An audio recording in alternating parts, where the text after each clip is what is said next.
Who are you? Si kinsa man ka? This is the question that we should answer. Kinahanglan, mahibalo kita o mailhan nato kung si kinsa di ay tuod kita. Actually, there are three persons of human.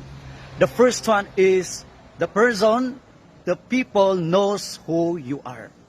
Ang pag-ila sa mga tao kanato.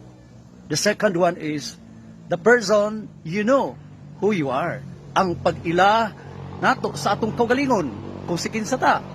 And the third one, finally, this is the most important, is the person, God knows who you are.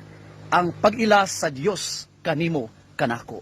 Muna pinaka-importante mga kaigsunan because we can fake actually people. We can fake even ourselves. But we cannot fake Jesus. We cannot fake God, our Creator. Busa importante ang kining tulo.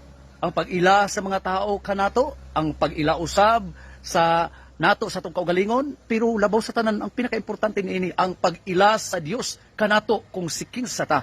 After all, siya ang maghatag og husay kanato sa kaulahi ang mga adlaw. Siya ang magahukom kanato. Ang pag-ila sa Dios kanato maoy atong kaluwasan. Amen. Amen.